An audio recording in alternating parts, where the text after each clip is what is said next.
अस्सलाम वालेकुम। इस नशस्त में आप सब दोस्तों का खैर मकदम है और मैं हूं आपका होस्ट दीन इमरान।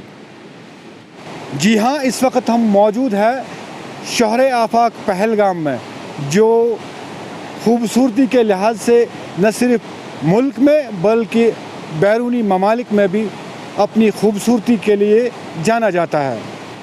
जैसा कि आप सब जानते हैं कि जम्मू कश्मीर के साथ साथ मुल्क की दीगर रियासतों में बेरोज़गारी की शरह जो है काफ़ी हद तक बढ़ चुकी है। ऐसे में जो अगर हम पढ़े लिखे नौजवानों की बात करेंगे, यहाँ के पढ़े लिखे नौजवान अक्सर सरकारी नौकरियों के पीछे भागते रहते हैं।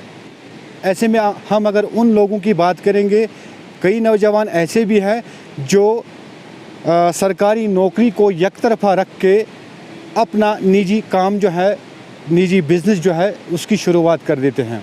वादी के कई नौजवान ऐसे हैं जिनमें कुछ अलग करने की सोच होती है।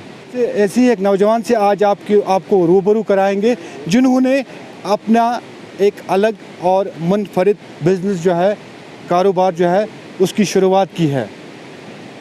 जी हाँ, मेरी मुराद है रुहील अहमद से, जो ज़िला अनंतनाग से ताल्लुक़ रखते हैं और इन्होंने हाल ही में MCA की डिग्री बेंगलोर से हासिल की है। उन्होंने मिनी बस को रेस्टोरेंट में कन्वर्ट करके अपना बिज़नेस जो है शुरू किया है।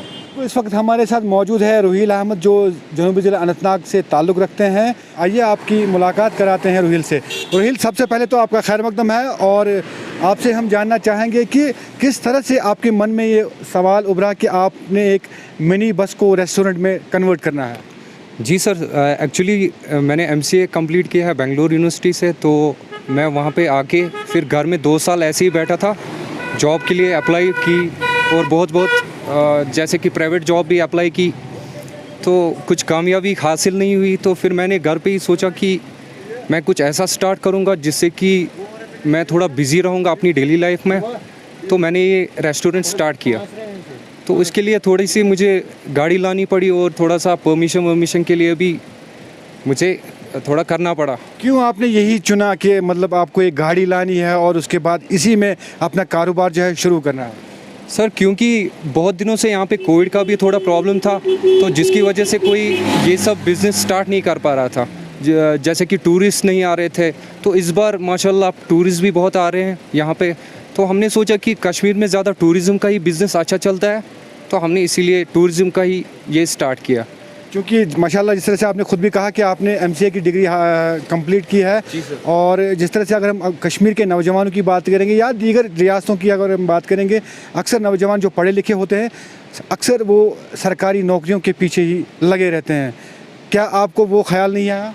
जी सर, एक्चुअली मुझे भी वो ख्याल आया, मैंने भी अप्लाई किए। तो आजकल थोड़ा सख्ती है गवर्नमेंट नौकरी मिलना, जिसके लिए अभी जैसे कि अभी फॉर्म निकलते हैं उसमें से 1200 पोस्ट होते हैं, तो 2 लाख 2.5 लाख उसमें अप्लाई कर लेते हैं। तो उसके लिए थोड़ा बहुत ही स्ट्रगल करना पड़ता है। तो अभी जैसे कि कश्मीर का नौजवान है तो वो कोई भी बिज़नेस स्टार्ट कर सकता है। जैसे कि मैंने स्टार्ट किया, ये मेरे मन में था बहुत ही पहले कि मोबाइल ट्रक स्टार्ट करते हैं जिसमें हम फास्ट फूड बेच सकते हैं। तो हम शुक्रगुज़ार है हमारे CEO का, पहलगाम के CEO का, जिसने हमें परमिट दिया यहाँ पे बिज़नेस स्टार्ट करने के लिए। क्योंकि हम अनएम्प्लॉयड यूथ है, तो हम किसी और जंगल में नहीं पड़ना चाहते थे। तो इसीलिए हमने ये वाला बिज़नेस स्टार्ट किया कि हम हक हलाल की पैसे कमाए यहाँ पे। अगरचे हम पढ़े लिखे नौजवानों की बात करेंगे, पढ़े लिखे नौजवान अक्सर डिग्रियां हासिल करके, वो भी बड़ी बड़ी डिग्रियां हासिल करके अक्सर डिप्रेशन के शिकार हो जाते हैं। आपके मन में कुछ तनाव ऐसा कुछ कभी पैदा हुआ पढ़ाई हासिल करने के बाद या MCA की डिग्री हासिल करने के बाद? सर, मैं तो एक्चुअली क्या कहूँ कि जब मैं घर पे रहता था तो डिप्रेशन तो होता ही था कि मेरा फ्यूचर क्या, मैं क्या करूँ आगे जाके। लेकिन माशाल्लाह मेरे दिमाग में ऐसा ख्याल आया कि मैंने बिज़नेस स्टार्ट किया। तो उसके लिए मैंने बहुत ही सारे स्ट्रगल भी किए और फाइनेंशियली थोड़ा इन्वेस्ट भी किया। लेकिन माशाल्लाह मैं कामयाब हो गया, परमिशन लेने में सब कुछ कामयाब हो गया। और मैं यही गुजारिश करना चाहता हूँ कि कश्मीर के नौजवान को कि डिप्रेशन का शिकार मत हुई, कुछ ना कुछ करिए अपनी ज़िंदगी में, क्योंकि ज़िंदगी का पता नहीं है कब तक ज़िंदगी है कब तक नहीं है। तो जितनी भी है उसमें स्ट्रगल कीजिए, मेहनत कीजिए पर पैसे कमाइए। क्योंकि हुनरमंद नौजवान भी यहाँ पे जी। बहुत सारे आपको मिलेंगे। जी। और ख़ास तौर से अगर हम पढ़ाई के लिहाज से भी बात करेंगे, पढ़ाई के लिहाज से भी हमारे नौजवान जो है जम्मू कश्मीर का जो यूथ है वो भी किसी से पीछे नहीं है। ऐसे में आपकी उन नौजवानों को क्या मैसेज होगी जो डिप्रेशन के शिकार हुए हैं, या उन नौजवानों को भी जो गलत कामों की तरफ राग़िब हो रहे हैं, उन नौजवानों को क्या मैसेज होगी आपकी तरफ से? मैं यही कहना चाहता हूँ कि जो भी नौजवान अभी ड्रग अब्यूज़ में जो ड्रग वग एडिक्ट हो गए हैं, मैं उनसे यही इल्तिजा करता हूँ कि उस ज़िंदगी से बाहर आ जाइए, नेचुरल ज़िंदगी देखिए कि आगे जाके आपको बहुत कुछ देखना है। ड्रग में अपना टाइम वेस्ट मत कीजिए और उसमें अपना फाइनेंशियल मत वेस्ट कीजिए, और घर वालों को भी मत परेशान कीजिए। आप कुछ सोचिए, कुछ बिज़नेस कीजिए, अपने आप को बिज़ी रखिए। जब आप अपने आप को बिज़ी रखोगे तभी आप कुछ कर पाओगे ज़िंदगी में। शुक्रिया आपका। ये थे रुहील अहमद। बिल्कुल आप मेरे पीछे देख सकते हैं कि इन्होंने इसका नाम रखा है द टेस्ट ट्रक। जो मोबाइल वैन है इन्होंने इसको कन्वर्ट किया है रेस्टोरेंट में, और जो इसमें काम करने वाले कुक हैं आपको उनसे भी रूबरू कराते हैं। बिल्कुल मेरे साथ इस रेस्टोरेंट में काम करने वाले एक कुक भी हैं जो इसमें मुख्तलिफ़ वैराइटीज़ बनाते हैं, आपको इनसे भी रूबरू कराते हैं। खैर मकदम है आपका दोस्त, आपका नाम जानना चाहेंगे? मेरा नाम इरफान है सर। इरफान साहब, आपसे हम जानना चाहेंगे क्या कुछ बनाते हैं आप इसमें बनाते हैं बिरयानी, आमलेट बनाते हैं, ये बनाते हैं मैगी, चाय वगैरह, काफ़ी, कहवा, सब कुछ मिलता है सर। तो कितने लोग यहाँ पे आते हैं दिन भर? सर दिन भर आते हैं, बहुत सारे लोग आते हैं यहाँ पर। हाँ जी सर। क्या मकामी सयाही आते हैं या मुल्क से बाहर भी कोई सयाह आता सर है? हर कोई आता है यहाँ, मकामी भी आते हैं और मुल्क से बाहर भी आते हैं, हर कोई आते हैं यहाँ सर।